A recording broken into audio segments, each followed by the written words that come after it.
Assalamualaikum warahmatullahi wabarakatuh. Perkenalkan, saya Alam Murtado dari Prodi Sistem Informasi.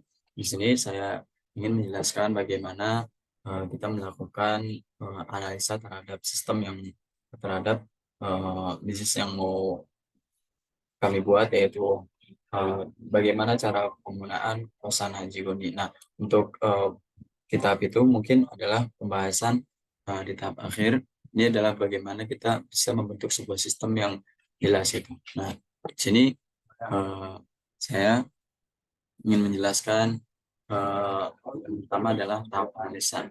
Nah, bagaimana sih tahap analisa dari pemesanan kosan haji ini melalui website? Terus yang kedua, tahap desain proses bisnis. Nah, terus di sini tahap analisa. Nah, apa sih yang dilakukan pada tahap analisa ini? Nah, perlunya kita menganalisa adalah bagaimana kita bisa mempresentasikan dalam bentuk yang pertama adalah use case diagram. Nah, bagaimana sih use case diagram ini?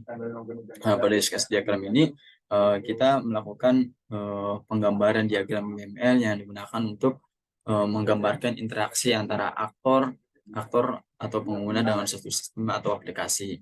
Nah, fungsinya dalam use case diagram ini adalah bagaimana kita bisa memberikan pandangan tingkat tinggi tentang fungsionalitas sistem, menunjukkan bagaimana aktor berinteraksi dengan sistem dan menunjukkan skenario utama dari penggunaan.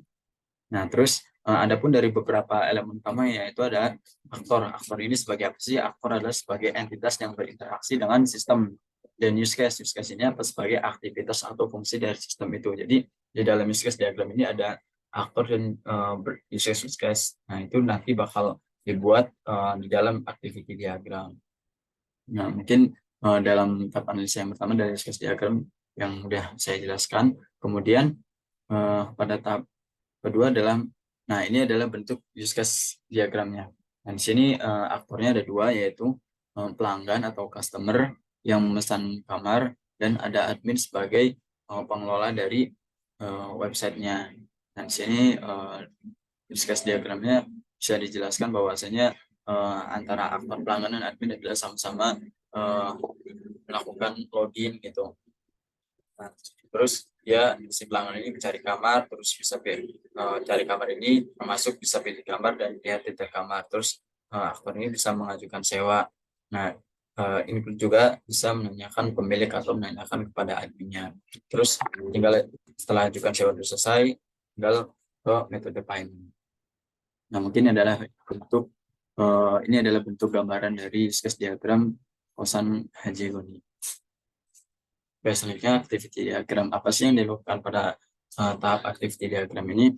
Nah, pada tahap activity diagram ini kami melakukan penggambaran diagram aktivitas yang dimana dari diagram UML ini yang menggambarkan alur kerja atau aktivitas dalam suatu proses atau fungsi.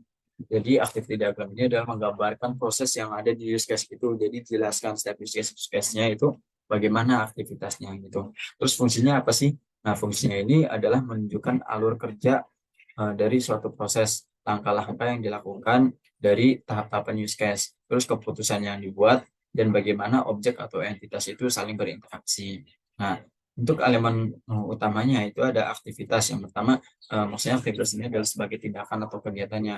Nah, terus ada keputusan, pengambilan keputusan. Jadi setelah setelah melakukan misal di login ini maka akan muncul apa gitu. Jadi ada keputusan-keputusan tersendiri untuk setiap proses-prosesnya di aktivitas tersebut. Terus ada juga garis alir. Jadi sebagai apa ya, proses kegiatan itu setelah mengklik ini maka lanjut apa. Setelah mengklik ini maka ada lanjut apa. Misal ada kondisi yang dimana misal kondisi ini dalam pemilihan kamar ini tersedia, maka bisa dilanjut. Kalau tidak tersedia maka lanjut dengan memilih kamar yang lainnya. Jadi bentuk activity diagramnya seperti itu.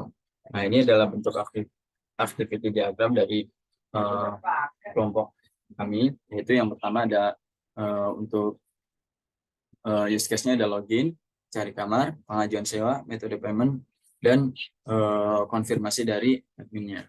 Nah, yang pertama adalah login. Nah, ini adalah bentuk gambaran dari bentuk gambaran dari activity diagram. Di sini ada entitasnya, itu ada sebagai aktivitasnya di sini menginputkan username dan password. Nah, terus ada jalurnya juga. Nah, maka sistem ini akan menampilkan form login.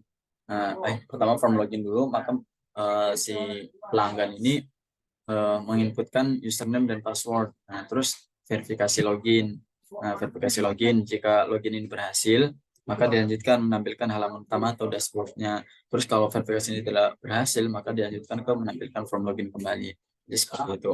Nah, sama juga dengan cari kamar. Terus ini bentuk pengajuan sewanya, metode paymentnya, dan konfirmasi dari admin. Ini adalah konfirmasi dari adminnya, jadi seperti ini.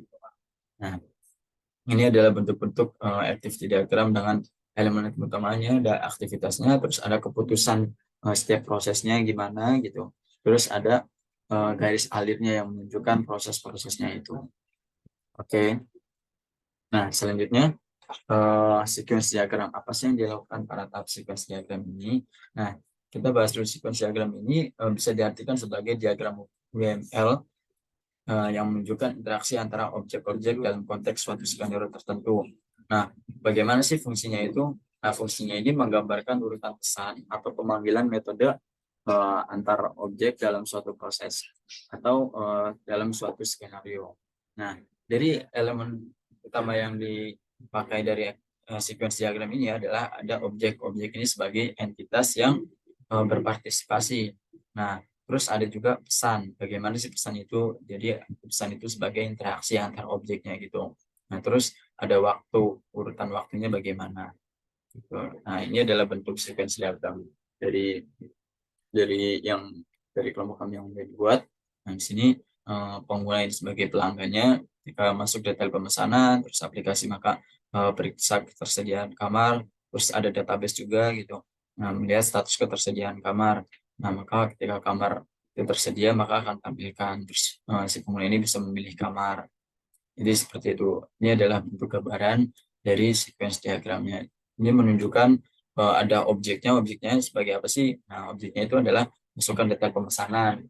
Nah, terus jadi kan itu sebagai entitas yang berpartisipasinya tuh gimana gitu sih? Si objeknya kan si pengguna ini masukkan detail pemesanan. Terus ada pesannya ngapain sih pesannya itu adalah masukkan detail pemesanan. Terus ada waktu. Nah, waktunya ini adalah ya ini dalam bentuk periksa ketersediaan kabarnya itu seperti apa. Nah, itu kan sebagai proses waktu dalam urutan waktu proses-prosesnya gitu. Nah, jadi untuk penjelasan sequence diagram seperti itu.